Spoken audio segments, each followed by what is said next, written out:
com ascendência de um movimento nacionalista palestino, parte dos árabes que moram dentro de Israel, que são os de 48, eles têm identidade com os palestinos do outro lado. Hein? Então, por exemplo, Ahmed Tibi, esse cara que é o sempre citado, muitos de Israel odeiam o cara, porque ele tem uma agenda, na verdade, de identidade palestina e de uma identidade que não é identidade israelense. Mas ele está representado no Congresso, no Knesset, sempre esteve e provavelmente sempre vai estar sem defender Israel. Ao contrário. Okay? Se puder enterrar Israel, ele enterra. Mas ele tem o direito democrático de estar lá. As facadas... Teve deputado aqui que defendeu, que falou que o cara era herói, etc., que era Marte, o que obviamente, de novo, causa um escândalo dentro do Knesset. Então, o que é a palestinização? A palestinização é o apoio de uma agenda política palestina, é a solidariedade à narrativa palestina, o Al-Nakba como a grande tragédia, que é a criação do Estado de Israel. Al-Nakba é o dia mais importante da identidade palestina, é a radicalização política, identificação com símbolos políticos palestinos. Então, recentemente teve um episódio, eu não vou dar nomes aos bois, mas um lugar da comunidade judaica, que não aqui de São Paulo, colocou uma bandeira israelense com uma bandeira palestina. Hein? Então eles achavam que estavam defendendo... Eu reconheço que os palestinos têm direito à autodeterminação, acho que a maior parte deve achar isso, então eles começaram a colocar a bandeira de Israel junto com a bandeira da Palestina como um modo de identificação de que eu respeito o direito palestino. Só que tem um problema com isso que esses caras não conseguiram entender. Eu posso identificar, eu me identifico pessoalmente, como eu estou dizendo para vocês, que tem um direito à autodeterminação dos palestinos. Mas carregar a bandeira palestina é outra coisa. Por quê? Porque não existe um Estado palestino. Okay? Então, nesse momento, quando você está usando a bandeira palestina, você está usando uma bandeira que é de um movimento que, nesse instante, tem lado que continua fazendo atentado. Então, tem um cara que foi do Hamas que se explodiu do ônibus onde, quase eu morri. Você está defendendo isso? Então, esse que é o elemento da associação, porque nesse momento a bandeira ela tem outro significado. Então não tem ninguém no espectro político israelense, ninguém que vai segurar a bandeira palestina e vai sair na rua com a bandeira palestina. Isso não existe. Okay? Menos o árabe. Mas ninguém que é um judeu vai sair com a bandeira palestina dizendo que eu estou sendo pacifista. Isso não existe. Por quê? Porque nesse momento a simbologia tem outro significado.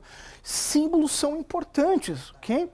Então esse símbolo nesse momento, ele, mesmo para alguém que concorde com o diálogo, ele não é o símbolo do diálogo. Né? A simbologia não é a simbologia do diálogo. É a simbologia de um movimento que ainda prega violência. Né? Não como um todo, tem cara que aponta para um lado, mas tem outro que aponta para o outro lado. Qual lado você está segurando? Não sei. Então você não está segurando uma bandeira da paz ao segurar isso nesse momento. Então tem que tomar cuidado quando você usa a simbologia, que ela tem significado. Às vezes eu estou se transportando, você quer se identificar com a esquerda, ultra-esquerda israelí. Então você não vai segurar a bandeira palestina porque ninguém vai segurar na ultra-esquerda israelí. Não existe isso. Hein? Não existe porque ele tem um outro significado neste momento. Talvez um dia, se o Estado palestino for estabelecido, eu possa pegar e segurar como uma bandeira, sei lá, do Brasil junto com a bandeira de Israel, porque vai existir um Estado. A gente está falando do elemento institucional. Como esse Estado não existe, ele tem outro significado, que é ainda um significado de combate. Okay? Ao qual não faz sentido um israelense estimular o combate, mesmo. Não tem sentido. Okay? Então é importante esse elemento aqui da simbologia. Giba, nem o cara lá do partido antisionista. Mas esse cara aí já tá chutando de qualquer jeito. É que nem esse cara aqui, ó.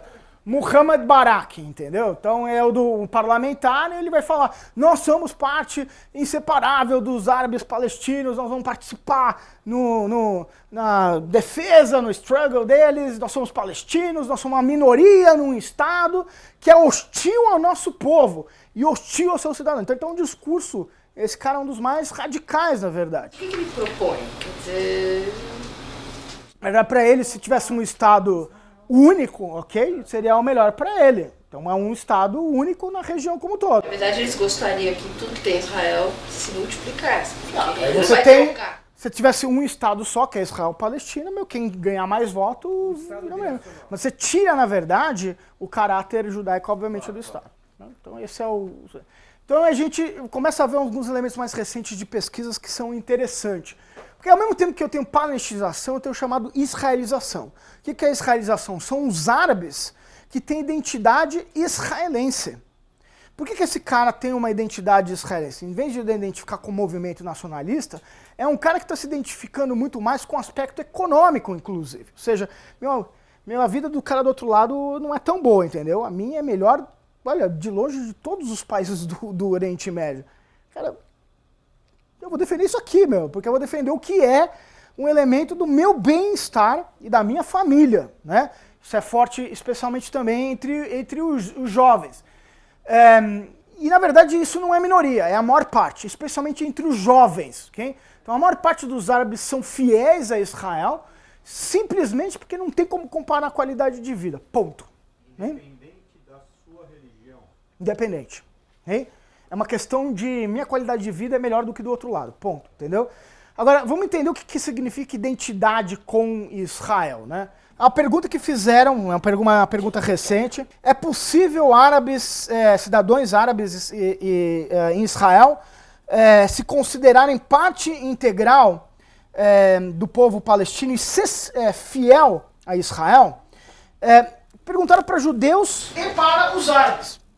E 56% dos árabes disseram que sim, okay? Totalmente sim, né? A gradação aqui é definitivamente possível, o azul escuro, o azul claro eu penso que é possível, né? Possivelmente é possível, né? E uma minoria acha que não é possível, ok? Já os próprios israelenses, a divisão é maior, ok? Então eles já não acham a mesma coisa que os próprios árabes, que eles podem ser plenamente israelenses, tá? E perguntaram essa pergunta, que eu queria perguntar na verdade para vocês, ok? Israel é definido como um Estado judeu e democrático. Que parte dessa definição é mais importante para você pessoalmente? Para quem é mais dessa definição? Israel é um Estado judeu e democrático. Que parte dessa definição é mais importante? Para quem que aqui é mais importante o judeu dessa frase? Levanta a mão. Judeu, o quê? Quem é mais importante? Judeu ou quem é mais importante o democrático? Vou falar. Quem é mais importante nessa definição? O judeu. Levanta a mão. Judeu? É difícil separar. Agora vamos à segunda parte. Para quem dessa definição, a parte mais importante é ser democrático.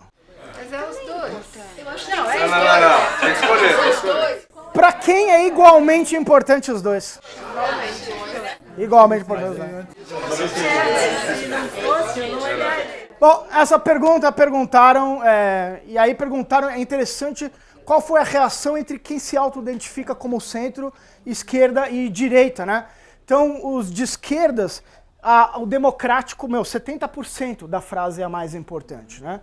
E de quem se identifica como direita, o judeu, quase 60% é o mais importante, ok? Os do centro, ambos, metade, ok? Então, você consegue identificar a divisão política na mentalidade israelense do que na verdade é fundamental, ok? Hoje em dia, né? Então, aqui outra questão interessante, na verdade, dividir essas respostas, não vou aprofundar isso, até entre os diferentes grupos religiosos. Tem alguma oportunidade de responder outras perguntas aqui do questionário. Em que medida você acredita que as instituições, é o que eu queria chegar, são mais importantes? E aí eu tenho uma divisão entre os judeus e os árabes estão de verde e os judeus de azul. Vocês veem que a instituição com maior credibilidade em Israel para os judeus, 93%, é o exército. Então responde quem me perguntou sobre o exército, tipo, que o exército é a instituição número 1 para o israelense, o segundo é o presidente, e o terceiro é a Suprema Corte. Para os árabes, o que é o mais importante? O que ele reconhece? O fundo de saúde dele, o sistema de saúde que a gente está falando, hein? Que a gente estava discutindo. Em primeiro lugar. Em segundo, tá o seguro nacional, que é a aposentadoria dele. Então, aqui você vê claramente por que o cara, na verdade, ele está se israelizando.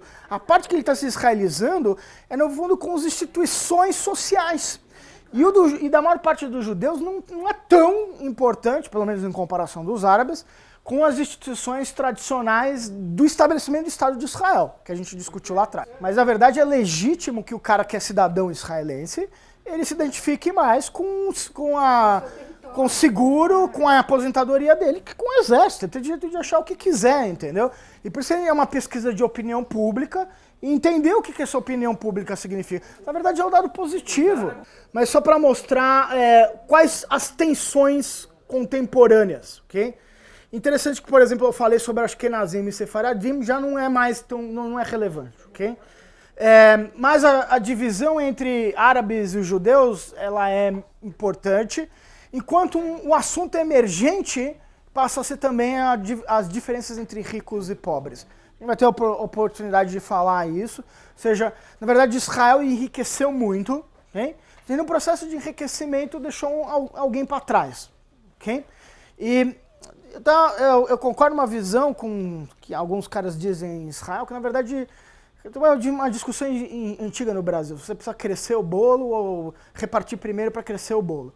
E a visão, na verdade, que é meio que assim, que apareceu em Israel, meio que a gente vai crescer o bolo e umas partes não tem jeito, vai ficar mais pobre. Mas é contraditório com o consenso que você falou antes. Então o consenso está mudando. O consenso não é mais mudou. consenso. Então o consenso socialista, ele quebrou por um elemento de individualismo. Não, o consenso em relação à política macroeconômica. Você falou que quanto a isso não se discute em Israel. Mas continua sendo discutindo. O que se discute, na verdade, é a política social, não é o macroeconômico. Ninguém quer falar o seguinte, será que o Banco Central tem que, na verdade, diminuir a taxa de juros, emitir mais moeda? Que é o tipo de discussão que ainda tem aqui no Brasil, que é o que o Manteiga fazia, entendeu? Que era o último presidente do Banco Central. Isso não existe, entendeu? Então o controle do Banco Central é tão sofisticado que o cara faz projeção e decisão por modelo econométrico para, 2, 3, 5 anos para mim, todo mundo ama o presidente do Banco Central, que é um americano, que é o Stanley Fischer. Até para mostrar uma foto recente de uma viagem, eu peguei e tirei uma foto, eu trabalho com administração de empresas no final das contas. Eu tirei uma foto esse é o maior shopping center de Israel em Tel Aviv. E aí você vê uma marca, ok? E essa marca está fazendo a liquidação do shopping. Tem a época de liquidação. Então você vê a marca e aí ela coloca as roupas de liquidação. E aí eu tirei de marcas diferentes. Okay? Aqui no Brasil, essa forma de varejo é o chamado varejo popular. Okay? Então, que na verdade isso aqui ele tem um elemento de que se eu colocar isso no shopping Guatemi, eu não veria, porque haveria uma depreciação da roupa. Mas por que isso é possível em Israel? Porque é uma sociedade igualitária, entendeu? Porque todo mundo é igual, então todo mundo, na verdade, está aqui querendo saber, eu quero saber dos 40% de desconto. Então esses 40% de desconto é dado pela roupa que está lá empilhada, entendeu? Então ele é resultado exatamente dessa... Ela vem mudando, mas ela continua sendo uma sociedade igualitária. É uma sociedade de classe média. Então a classe média quer saber de desconto. É uma coisa assim... Israel tem tanta coisa de desconto que às vezes eu me perguntava se alguma coisa realmente está em desconto.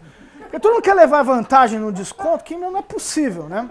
Deixa eu concluir com um dilema aqui. O dilema é que foi feito um estudo pelo atual presidente de Israel. O estudo que foi encomendado identifica que existe, para o futuro de Israel, 4 tribos. E essas 4 tribos são o maior problema em Israel. As 4 tribos são... 38% judeus seculares, 25% árabes israelis, 22% Haredim, ou judeus ortodoxos, e 15% religiosos ultranacionalistas, ou seja, são sionistas religiosos. O problema dessa divisão é que em 2018, quase de metade dos alunos da primeira série fundamental já não compartilham do ethos sionista, né? Então isso é um dilema. Estamos sempre uma população que compartilhava do ethos sionista, e aqui a gente já olha por esse grupo aqui que não é o ethos sionista, entendeu? O Haredim não é sionista? Não. Ele não compartilha do valor sionista. Além disso, mais de 20% dos judeus gostariam de transformar o Estado em um Estado teocrático. propriamente, que significa o seguinte, que as leis em Israel têm que ser baseadas na Halakha, ponto. E metade da população não serve o exército. Hein? Então, e além disso, o gap, como eu já estava comentando, socioeconômico está aumentando e deve aumentar. Então, a gente tem umas bombas aqui pela frente. Fatores chaves para essa fragmentação, desigualdade social, aumento do desemprego, aumento de nível de radicalismo religioso entre os judeus. Que fatores que podem contribuir para diminuir isso? O desenvolvimento econômico, então à medida que eu crio oportunidade para todos os grupos, né? Tecnologia pode diminuir isso e uma distribuição de renda mais justa. Então isso as conclusões não são minhas, são desse relatório do IPS para a agenda do presidente Rivlin e são os dilemas futuros sociais israelenses. E aí eu concluo com a resposta, ou sem responder, a minha pergunta inicial, se Israel é um Estado democrático. Hein? Se Israel é um Estado plenamente democracia liberal, ele não é. Claramente ele não é uma democracia plenamente liberal, especialmente pelas particularidades institucionais que a gente comentou ao longo dessa apresentação. Como, por exemplo, o papel da corte religiosa, o papel de uma corte militar.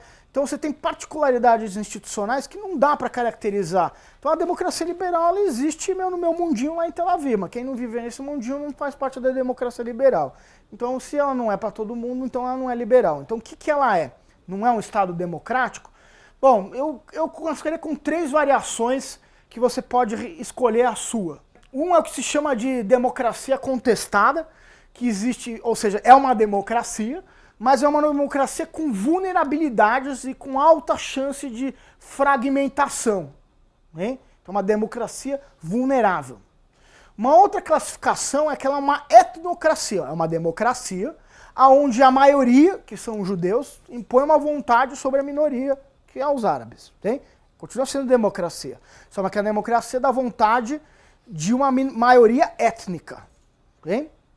Outra possibilidade que um outro autor chamado Smurra ele chama é uma variação da etnocracia, que é a democracia étnica, onde um grupo étnico dominante impõe uma ordem política na minoria, mas essa minoria tem cidadania plena, é capaz de participar do processo político, é capaz de inclusive melhorar o seu status social. Okay? Mas obviamente, mesmo que você concorde com essa ou com aquela, ela não é uma democracia liberal plenamente.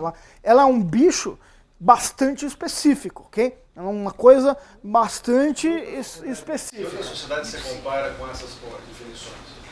Então, aí tem alguns atores, são 2 atores israelenses, na verdade, que criaram um termo, aí eles começaram a brigar entre eles, como bons israelenses, e começaram a tentar identificar lugares onde você tem isso. Como, por exemplo, você pode citar o Tibete, que hoje já mudou, já tem maioria chinesa, étnica, em relação à minoria tibetana. Aí você também tem, no caso que houve inclusive geração de guerra civil, de Ucrânia, Chechênia, por exemplo. Então você tem casos particulares que poderiam ser associados com outros exemplos.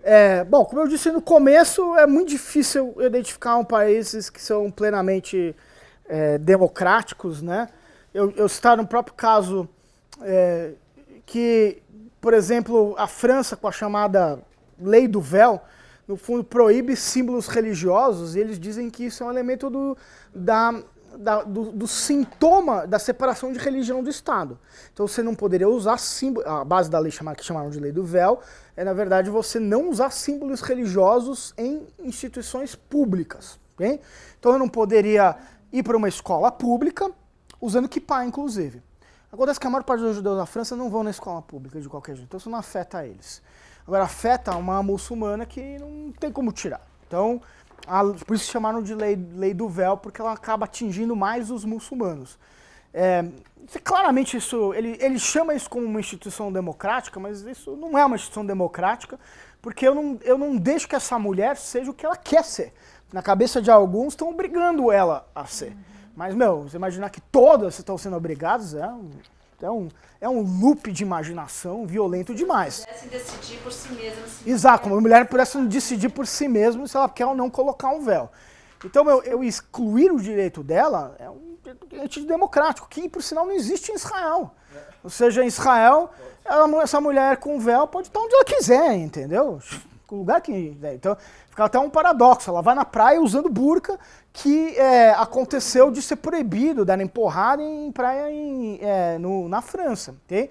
Então, eu questiono altamente o caráter de democracia liberal que existe na França. Sei lá, talvez, se a Suécia pode ser uma democracia liberal, muito difícil, ok?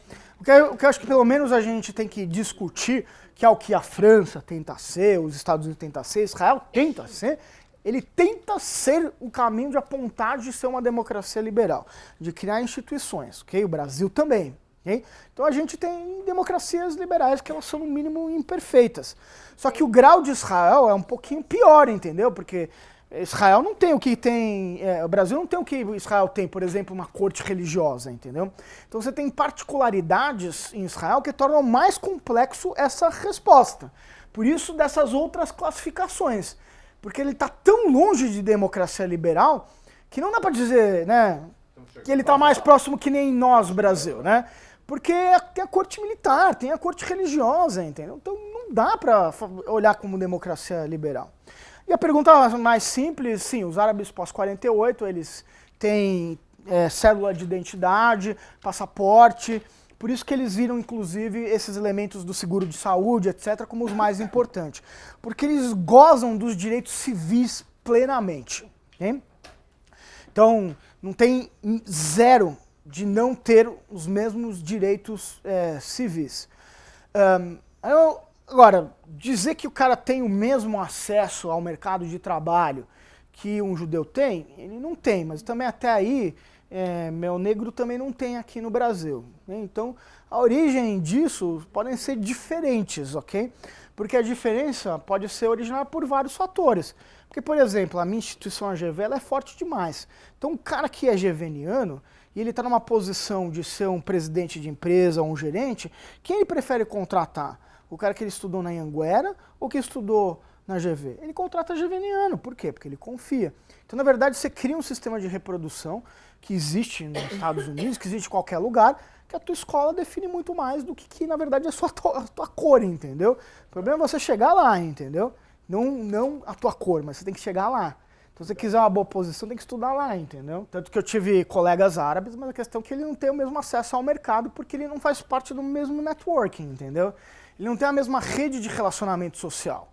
Então, a rede de relacionamento social é que, na verdade, determina a oportunidade de trabalho, entendeu? E, ele não é... ele fez um trabalho comigo, mas ele não é minha rede social. E o que vocês vê na universidade é uma diversidade muito grande. Mas, ao mesmo tempo que existe essa diversidade, ela existe fragmentação. Essa fragmentação política ela é representada na votação do próprio diretório acadêmico. Então tem um partido árabe no diretório acadêmico, tem um partido de esquerda, tem um partido de direita. A proporção de estudantes é a mesma da população? Mais ou menos. Também depende muito dos lugares das universidades, etc., onde que é a universidade. A minha universidade que eu frequentei em Jerusalém, tinha muita árabe. A Universidade de Jerusalém. Tem muito árabe. Não, tinha muito árabe. Eu dividi, que isso é muita coisa interessante. Tem muita frequência entre árabes, uma doença que dá cegueira, né? E aí tem muito árabe cego com cachorro na sala de aula, né, os cachorros guiados. Aqui ainda é muito difícil de ver cachorro guiado. Lá, cachorro sentava, cara, não abria, não fazia nada, entendeu? Durante a aula inteira se comportava e, enfim, já fazia discussão com árabe, etc. Não tem nenhuma diferença. Vocês fazem a aula em hebraico ou em inglês ou em árabe? A maior parte dos cursos são em hebraicos, fazem hebraico. Não é uma universidade cuja língua principal seja o árabe de nenhuma forma, nem o inglês, ok? Então, a língua principal é o hebraico. E a língua das aulas, da discussão, é hebraico. Desculpa, não ficou muito claro para mim no começo qual que era a diferença entre a Constituição e uma lei básica, já que essas leis são muito importantes. Então, isso é interessante, porque Uma vez que eu estabeleço o que é uma Constituição, que é inclusive o que o Meretz sempre defendeu, que é um partido mais de esquerda, né? Eu estou garantindo que a lei seja plenamente a lei civil. E aí eu estabeleço quais são as bases institucionais civis. Então parte da discussão em Israel em particular, ao não haver uma Constituição, é dar um sobrepeso aos elementos religiosos, qual eles passam a ter caráter institucional. Então, se eu passo a ter a Constituição é civil por definição. Ao eu não ter uma Constituição, eu dou valores para que, inclusive na jurisprudência, a decisão seja baseada no Tanakh. E elas são. Okay? Parte de jurisprudência, eu falei, é o mandato britânico, é o direito turco-otomano, mas também pode vir da Bíblia. Okay? Obrigado.